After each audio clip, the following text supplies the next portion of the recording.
This is Coffee Chronicles. Today we'll be exploring the challenges of preserving East African culture, ceremony, and coffee.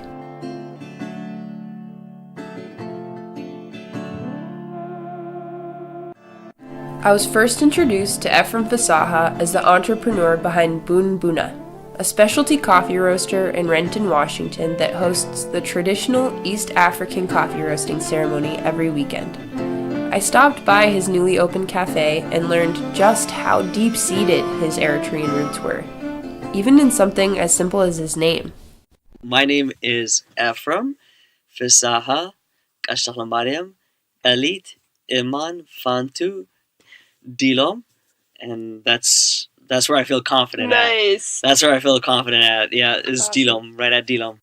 After introducing himself, Efrem walked me over to a painting telling the origin story of coffee. He keeps it here to educate customers on the philosophy behind Boon Boona.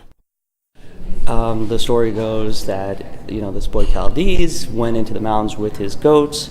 His goats get inside of some coffee trees, and he wakes up to hear his goats jumping around and excited, and he's like, what have my goats gotten into? Takes a branch back to the village and shows the elders, and the elders are like, this is useless, and throw it in the fire. They throw it in the fire, and then the smell of roasted coffee comes up, and they're like, oh, that smells good. Story of coffee. The birth of coffee. Efrem was born in Saudi Arabia and moved to Seattle when he was 4 years old. His parents were born in Eritrea, the country south of Ethiopia, and moved to Saudi Arabia amidst the Ethiopian-Eritrean War. He has since gone back to Africa many times to get to know his family, study and practice his traditions, and to source coffee beans. I was curious how he balanced his American and Eritrean identities, and he shared with me a story involving his Eritrean uncle. My uncle in Israel, he used to be like, Sasi firki firkiha. And firki just means you're half and half. He was like, by Leiti Muskwana, Nab America Tanafir, and Harinugoho Muskwana, Nab America Tamilas. So at nighttime you fly to the US, and then in the daytime you're here in Asmara Eritha, because it doesn't make sense that you balance the two. And so I've always kept that in my mind of wanting to make sure that I did do that well.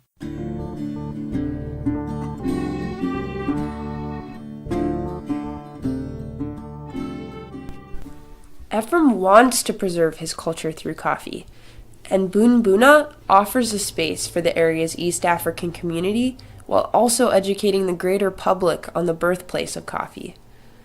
Business is really just a vehicle he uses to tap into this celebration of community and culture. What I did was that I went into my career of paying off my undergrad debt for the sake of being able to go full into East African studies. And that was to go to Eritrea or to Ethiopia or to even Egypt and spend time there studying. I really wanted something that was more meaningful to me, and that's really where my heart was pulling to. What does it mean to you to share a piece of your culture here in the Pacific Northwest and to be able to provide a social impact to your employees here and to the farmers there? I feel like I'm satisfying a lot of the things that I'm about. I feel like it's an honest me, and I'm getting to show myself, and and it's not about the business is not about me, but it's about putting out what it is that it is about, what coffee is about, and then showcasing culture as well within it. On the coffee farms, it's 90+% people of color working on the farms who make the smallest of wages. But those that import, export, the brokers, those that are involved in the trade of coffee, those that roast, those that own coffee shops, those that are here representing coffee, it's not that. Can we make an impact there? Sure. Yeah, let's do so. I'm just looking at these little incremental things that maybe we can do to make a change.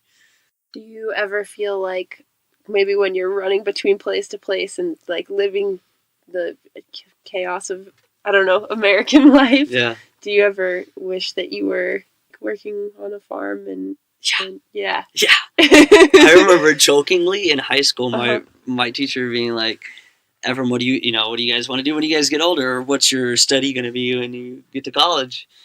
And I'm like, you know what? I just want to be a goat herder in my village. They're like, what? Like, really? It was like, yeah, I've got it all planned out.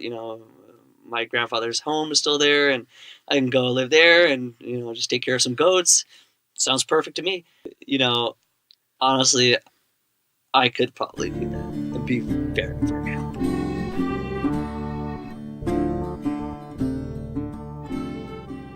Efrem's greatest fear is that as younger generations begin to assimilate, they will lose their connections to their East African roots. That's what makes his work so critical to the Seattle area. The story of coffee, the Tigrinya language, and Eritrean cultural traditions need to be shared for future generations to come. Thank you for asking these questions. Yeah. Thank you for peeling layers of this onion, getting to know me and getting to know coffee and even Eritrean Orthodox and Ethiopian Orthodox churches. I think it's great. Yeah, I really appreciate it.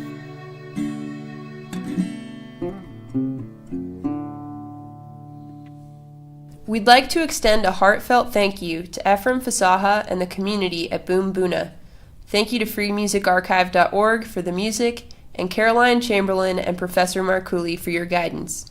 This podcast was made by Susan Tanabe, Troy Carr, and Megan Torgerson.